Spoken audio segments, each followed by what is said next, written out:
right. Hey, good evening, everybody. Once again, I want to say thank you all for joining us on this Tuesday night. We call it Family and Friends Bible Study because we're the family, we're friends, but nevertheless, uh, yeah, if we're all in the body of Christ, even if we don't know each other, we're definitely still family. So I want to say thank you for taking your time to be with us on this Tuesday night. We're here most Tuesdays at 7 o'clock. I used to say we're always here every Tuesday, but there are some times where we might take an occasional break. But nevertheless, I don't want to make any assumptions. If this is your first time viewing us by way of replay, what we've been doing for this year, we've been calling this the year of partnership with God and with man. And we've been using Amos 3:3 as a base reference for this year. It says, how can two walk together unless they be agreed? So, nevertheless, we're still in that vein of partnering with God. One of the reasons why I know that this concept is important because I believe it's one of the more misunderstood ideas within our faith. Most people who have gone to church and have a belief in the Judeo-Christian God, listen, we believe in the ability of God. We're taught that from day one. Not to doubt God's ability. We know that He can do all things. With God, nothing is impossible. So getting people to accept that, that's not really all that difficult. The challenge has been, and I believe it continues to be, getting people to understand that while God can do all things, He saw fit that the means in which He'll get things done through the earth is through humanity. We are vessels meant to help usher in the kingdom on earth. That's why when you see in the model prayer, Jesus says, "That kingdom come, that will be done on earth as it is in heaven." Because God gave humanity the dominion on earth, and so we must replicate what's going on in heaven. We must replicate that here on earth. Even when you think about something that Jesus said concerning the harvest, about the harvest being plentiful. Here's the thing: God didn't say, pray for more harvest. He actually said, pray for more laborers. People who are willing to work what God has already made available. Now, the thing is, it's through our relationship with Him and by the grace that He has given us where we begin to understand what Paul said in Philippians 4 when he says, I can do all things through Christ who strengthens me. Through that relationship and that understanding, now you recognize that God is giving you this ability to literally dominate the world that He has placed you in. We talked about this a little bit last week, but literally, you bring God into every environment that you're in. Okay. And so the question is, do you allow Him to have say once you're in that space? Can God direct you to do this or do that? Can He unction you to leave because you might not need to be in that particular place? Or when you're ready to go, can He direct you to stay because an opportunity that you're not aware of is getting ready to present itself? And this right here, y'all, is the whole being led by the Spirit. One of the things that I want to do is strip away all of the mystery, the mysticism behind the text. Because we have to get to the point where the word becomes practical. We're supposed to be living this out. And so when we get together, my goal is never to just present information. It's my prayer that whenever you hear the word, you begin to do in self-examination. And in the book of James, the word is compared to a mirror. The word says that for if anyone is a hearer of the word and not a doer, he is like a man observing his natural face in the mirror. For he observes himself, goes away, and immediately forgets what kind of man he was. The mirror of the word, what it does is it reveals our current condition, but it also reveals the position that God has for us. And so, just like a natural mirror, when you see something, you're responsible for the adjustment. And so, as we're lining ourselves up, as we're examining ourselves with the word, we now become responsible for adjusting ourselves according to that word. Listen, turn with me to Exodus 16. Going to do a little reading tonight. I'm going to definitely try to get us out of here at or around that 30-minute mark. I want to say thank you for those who are joining us online, both on Facebook and YouTube, as well as for those who are with us in the Zoom community. Listen, if you are on social media and want to be a part of the Zoom group, feel free to inbox us and we'll make sure you get the information on how to be a part of that. We're coming from Exodus chapter 16, going to start at verse 15. And going to read down to verse 29. And it reads, "So when the children of Israel saw it, they said to one another, 'What is it?'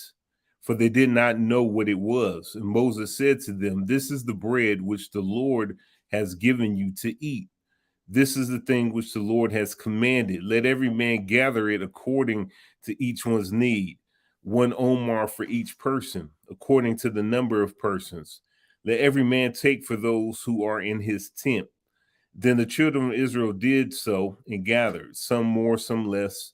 So when they measured it by omers, he who had gathered much had nothing left over, and he who had gathered little had no lack. Every man had gathered according to each one's need. And Moses said, 'Let no one leave any of it till morning.' Notwithstanding, they did not heed Moses, but some of them left parts of it until morning, and it bred worms and stank. And Moses was angry with them. So they gathered it every morning, every man according to his need. And when the sun became hot, it melted. And so it was on the 6th day that they gathered twice as much bread, 2 omers for each one. And all of the rulers of the congregation came and told Moses. Then he said to them, 'This is what the Lord has said. Tomorrow is a Sabbath rest, a holy Sabbath to the Lord.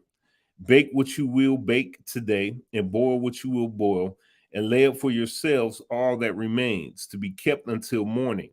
So they laid it up until morning as Moses commanded, and it did not stink, nor were there any worms in it. Then Moses said, 'Eat that today, for today is a Sabbath to the Lord.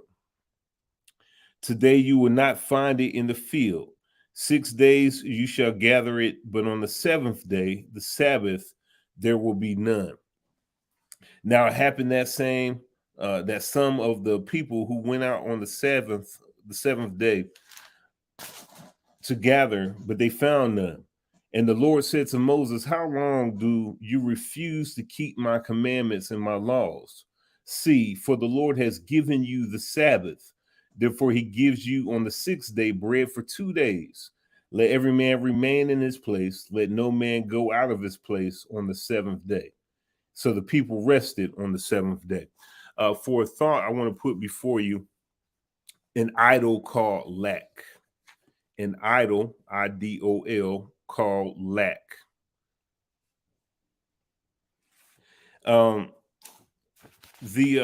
If I'm honest, most when I think back, I can't recall too many teachings dealing with the subject of idolatry. I'm not saying that they don't exist. I'm not even saying that you have never heard, anybody teach on this.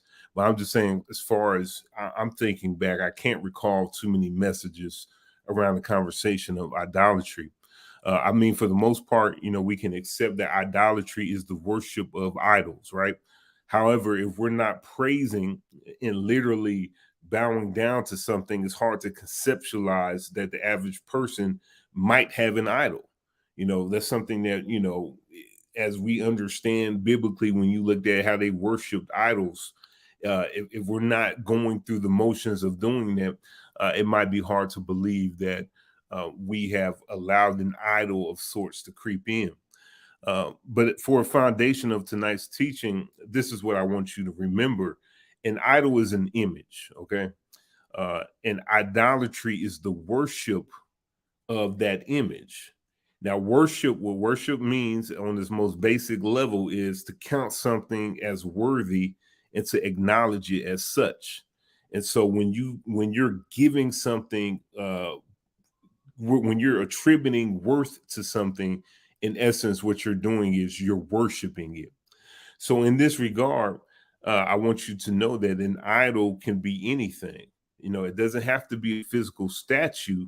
Most of the times, an idol is something that you believe in your heart. In this particular story, the idol in question is lack or the fear of lack.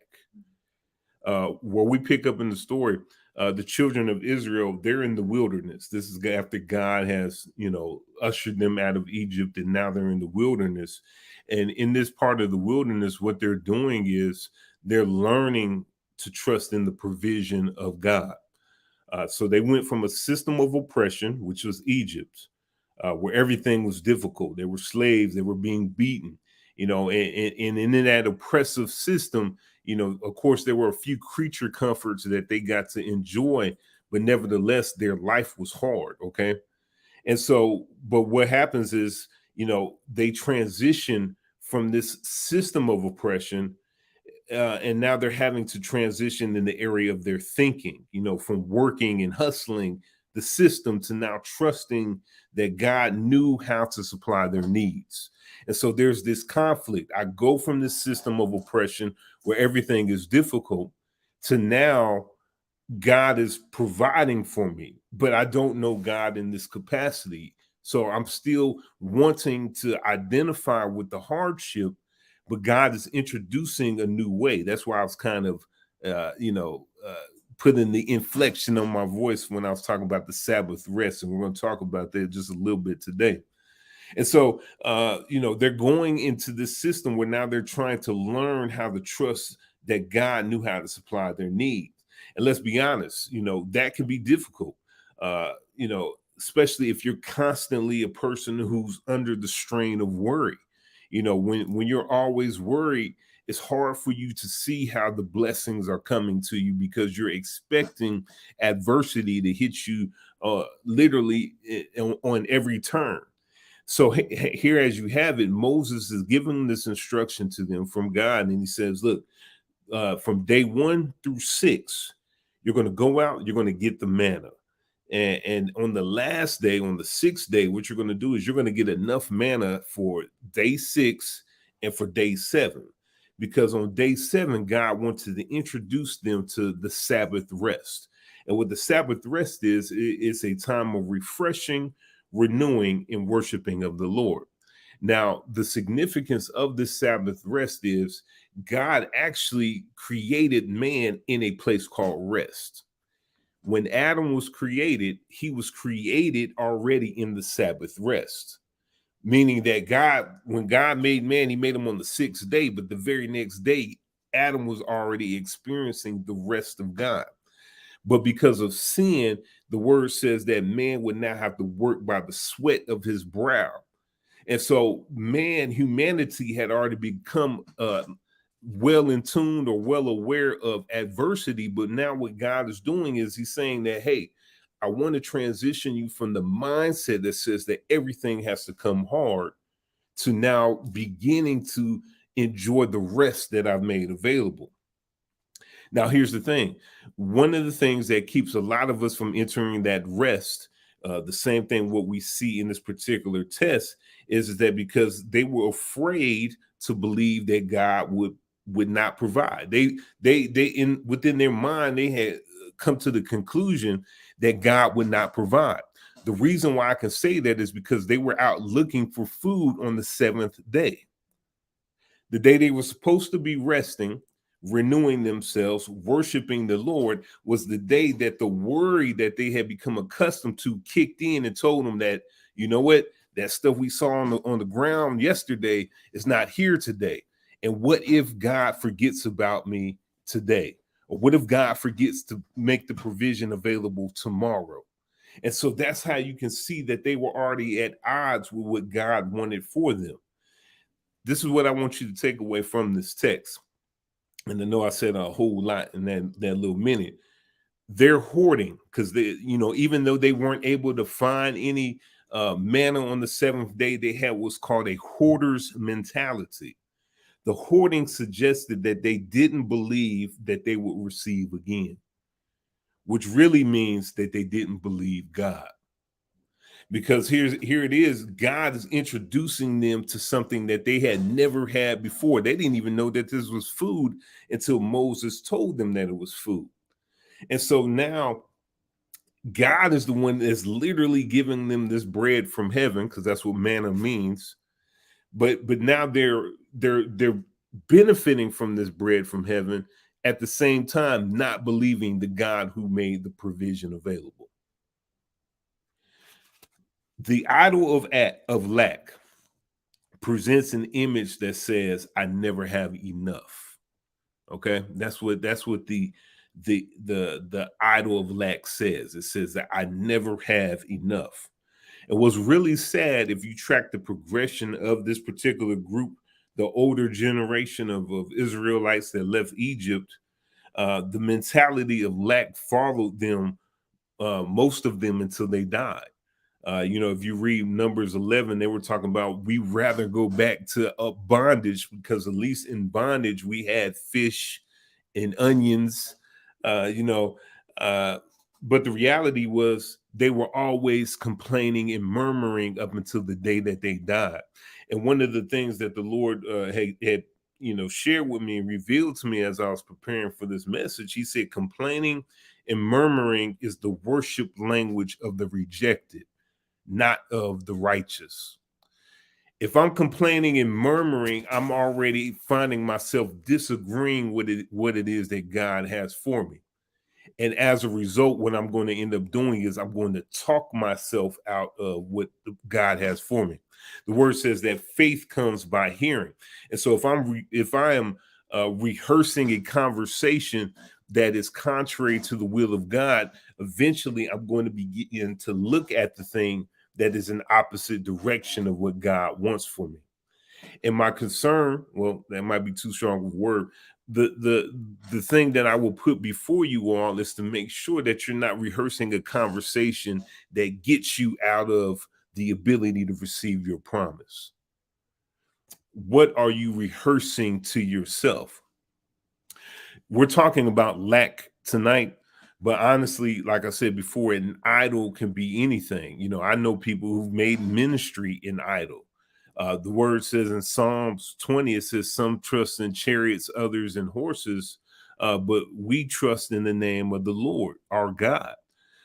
Long story short, this particular group was trusting in their stuff. But this is what I put before you.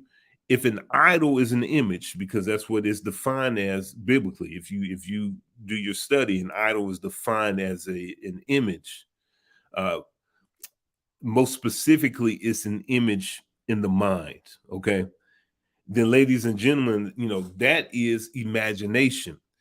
And we do the same thing with these negative imaginations, what they were doing in the Old Testament, when God told them to destroy those graven images.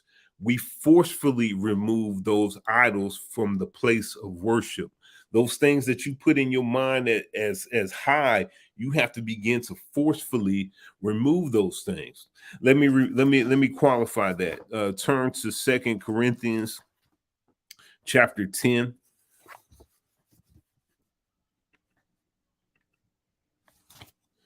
I'm going to read verse 4 through 5.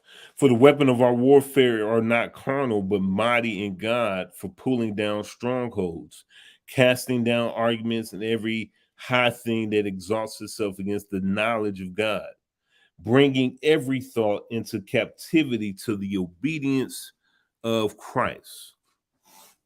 How do you practically tear down an idol in the mind? We begin by doing what Paul suggests in Philippians 4:8. He says, whatever things are true, whatever things are noble, whatever things are just, whatever things are pure, whatever things are lovely, whatever things are a good report, if there's any virtue, if there's any praiseworthy, here goes, meditate on these things. See, the issue is that the lack mindset has robbed you of your ability to agree with the wealth mindset. And as a result, that idol keeps telling you, I got to keep, I can't do this, I can't do that, because I don't know if it's ever going to happen. And what happens is that you find yourself on this repetitive loop. And might I tell you that that repetitive loop is not the will of God for your life? See, that's the very thing that God was taking them out of in Egypt. That system of oppression, that system, that cycle that says, work hard, labor, sweat. I'm never happy and never have enough, but every now and then I might get a little something. And so what ends up happening is you begin to get excited about the little thing where God is saying, I'm introducing you to a new way that you've never experienced before. So the way that we tear down these idols is you have to introduce yourself to the information, to the revelation that supersedes that idol. When you look in the Old Testament, this is not my notes, but it's in me. One of my pastor friends used to say that all the time.